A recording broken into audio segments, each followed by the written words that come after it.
Hello అండి, నేను మీ ధన. Welcome back to ధనాస్ life style. ఈరోజు మన వీడియో వచ్చేసి హెల్దీ అండ్ టేస్టీ, చాలా టేస్టీగా ఉండే మిల్ మేకర్ మసాలా కర్రీని ఏ విధంగా తయారు చేసుకోవాలో చూద్దామండి. ఈ కర్రీని చపాతీలోకి కానీ పులావ్లోకి తిన్నా కానీ చాలా రుచిగా ఉంటుంది. చాలా సింపుల్గా ఈజీగా మనం ఈ కర్రీని చేసుకోవచ్చు.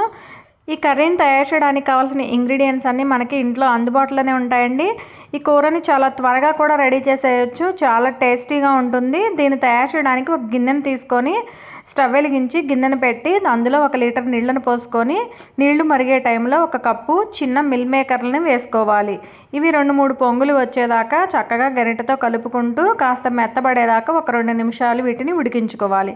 ఇక్కడ చూసారు కదా, చక్కగా ఉడికిపోయింది. ఇప్పుడు వీటిని జాలీ స్ట్రైనర్లో వేసుకొని నీళ్ళన్నీ వంపేయాలి.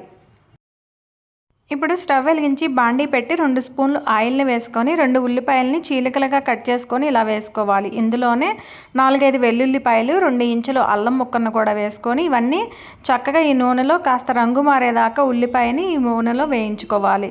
ఇలా వేగిన వీటిని మిక్సీ జార్లోకి వేసుకొని మెత్తగా మిక్సీ పట్టుకొని పక్కన పెట్టుకోవాలి.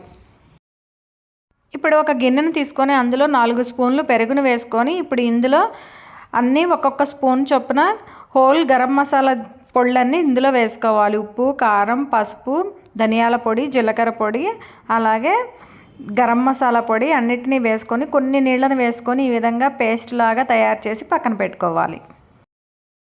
స్టవ్ వెలిగించి బాండీ పెట్టి 4 స్పూన్ల ఆయిల్ని వేసుకొని ఒక 10 జీడిపప్పుని వేసుకొని వేయించుకోవాలి. ఇలా వేగిన తర్వాత ఇందులో కొద్దిగా ఆవాలు, జీలకర్రని వేసుకొని ఇవి వేగిన తర్వాత ఇందులో మనం ముందుగానే మిక్సీ వేసి పెట్టుకున్న ఉల్లిపాయ పేస్టు, అలాగే కలిపి పెట్టుకున్న మసాలా పేస్టును కూడా ఇందులో వేసుకొని మంటని మీడియంలో పెట్టుకొని వీటన్నిటిని చక్కగా ఈ నూనెలో వేయించుకోవాలి. ఇవి బాగా వేగి నూనె కాస్త పై కనపడేదాకా దగ్గరే ఉండి కలుపుకుంటూ దీన్ని బాగా మనం వేయించుకోవాలి. ఇక్కడ చూసారు కదా, ఈ చక్కగా వేగి ఇలా నూనె పైకి వస్తుంది. అప్పుడు ఇందులో ఉడికించి పెట్టుకున్న మిల్ మేకర్ను కూడా వేసుకొని బాగా కలుపుకొని మూతను పెట్టి ఈ మిల్ మేకర్కి ఈ మసాలా అంతా పట్టేలాగా చక్కగా ఈ ఆయిల్లోనే వేయించుకోవాలి.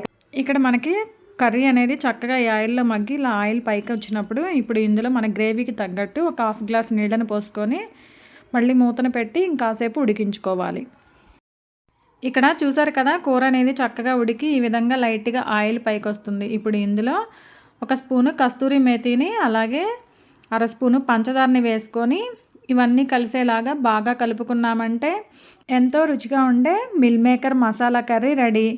దీన్ని చాలా సింపుల్గా ఈజీగా తయారు చేసుకున్నాం కదా. టేస్ట్ అయితే చాలా బాగుందండి. ఇలా రెడీ చేసుకున్న దీన్ని పుల్కాల్లోకి కానీ చపాతీలో కానీ తిన్నామంటే చాలా బాగుంటుంది. నేను ఇక్కడ ఆయిల్ లేకుండా పుల్కాలు చేశానండి, చాలా బాగా కుదిరాయి.